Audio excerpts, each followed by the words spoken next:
dot is almost running across the top. They took a 1/16 of an inch off this neck. A 54 should feel really big, you know what I mean? So, and then here you see this dot just kissing the front, right? A little more space in the middle, you know. And really, it didn't really help all that, you know. What helped was cleaning the thing back, you know. So it's still a problem guitar. It's so bent, this headstock is bent so far that this string here, the G string, almost needs a little help back there because it's so released, right? So, you know, don't yank on this headstock. You can see physically. Oh my God! I mean, if you could have seen it, John saw it and it was laying on the table. It's like up a half inch at this tip. Do you think and twisted having the heavier strings has made that worse? That made it worse, and anybody grabbing it and twisting it. I would never do that. It doesn't. Except while you're playing. It's so thick side. Yeah, it is.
Isn't clear at all. It's sweet and fat and just thick. I mean, it's really a killer bridge pickup.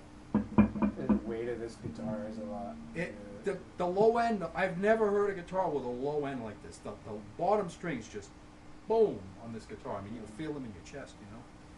Yeah. I've ever used, a lot of the times if I recorded it, I capo it and I kind of go with that.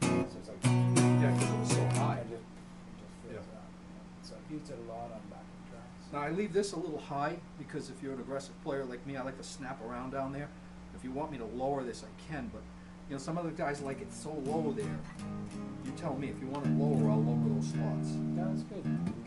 I like them where you can bounce off of this one, you know, and bounce off of these, you know, way down on the first fret. You can pull them away without it. Have you ever done a scallop job on a Oh, yeah. Okay. Yeah. I just know that that's a totally different technique. Right. Back in the 80s, I did a lot of them. Everybody caught on to the whole thing with what's his name taking a piece of sandpaper in between his frets, you know. No, Richie before, Blackmore, yeah, yeah. right, Richie Blackmore. And no one really understands how scalping developed. Was that you remember those 70s Strats? The finish was higher than the frets. I mean, they were like fretless guitars. Well, Richie Blackmore said, "Well, fuck this," and he took a piece of sandpaper in his thumb. And he sanded it away. Not on the bass strings, but like, you know, he started here and worked this way, so it's a little scalloped here, but really scalloped here. And he just sat there on his lap, sanding it. So he could freaking play it, you know? And then it became a thing, you know, the whole thing. The Yngwie, you know, went on with it and all that, you know?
Yes. Yeah, good for her. I mean, she's certainly benefited from a lot of people, and we'll take it.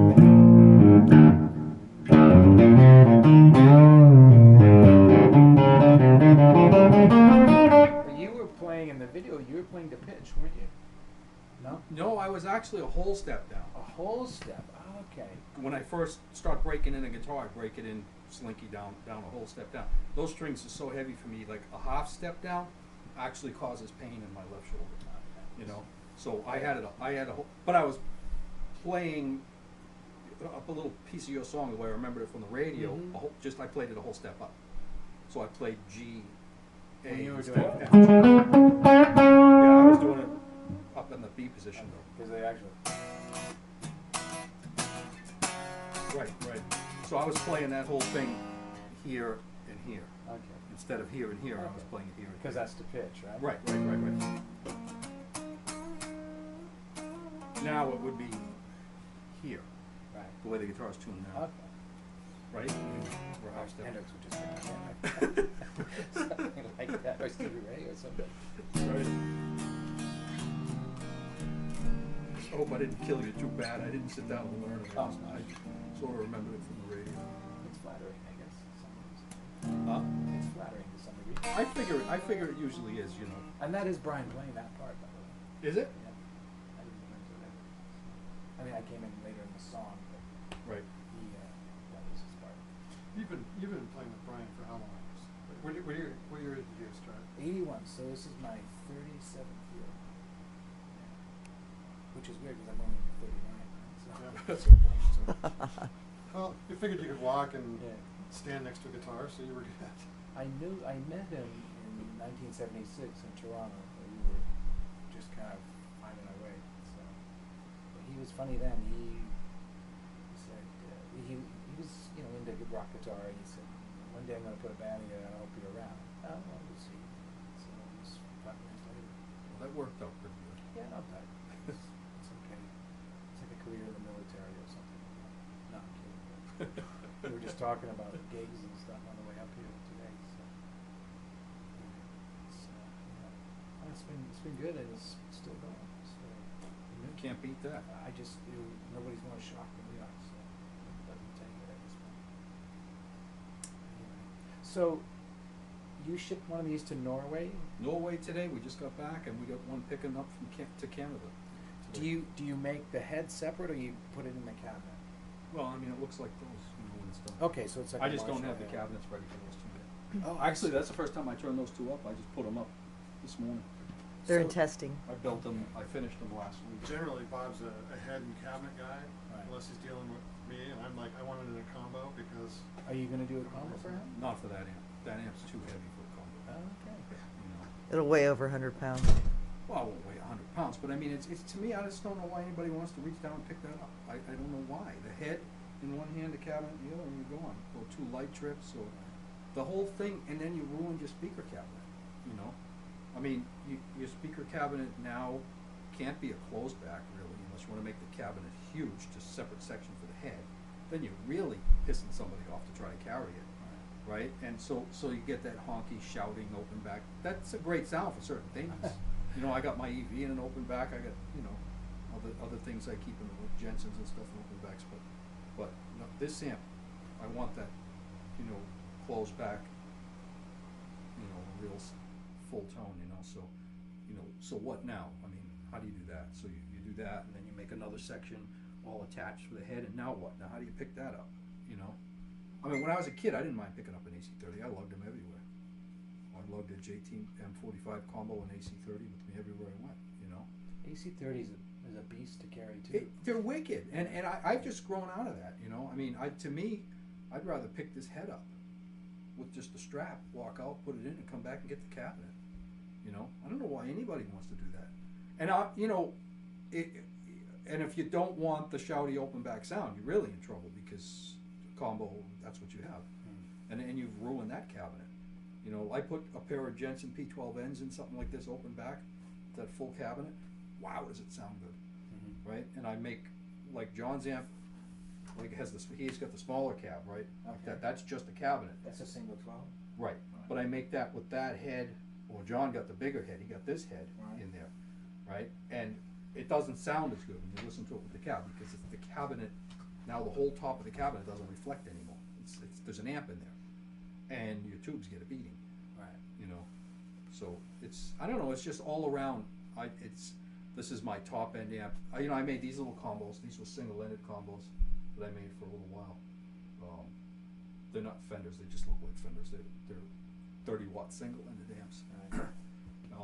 I've made a lot of combos, but like John says, I'm not known for combos because I just don't, especially since I got older, I'm like, fuck that, I'm not taking that shit. I go to the gym, lift weights every morning, I don't want to lift an amp, you know? There's nothing healthy about that, you know, lifting My that. vote, man. I got stuff hanging out there, goes 412s and stuff sitting in the case. I'm not bringing that stuff out. No way. Right. I do have, which I just swapped. Like I told you about that 212, 20-watt Mhm. combo. I swapped that, and it's a 410 Marshall. The cab's about this big. It looks just like a Marshall, but it's Right. got a slant, Yeah. and the head's about this big, and you can carry one in the other, and you're not Yep. hurting yourself. Right. And this little head I was making for a while, that's a killer little 20-watt head, and you know, it would go with that cab. And I had guys buy them and say, no, I want it in the combo. And then a year later, they're like, can you make me a head and a cabinet to put all this stuff in? What's the Because power tube in that little one? 6v6s. Oh, okay. That's a great sound little amp. Okay. Yeah, like I was saying before, I'm in love with these little Supra ones, which weigh Yeah. about 10 pounds. And I'm gonna fire this one up for you.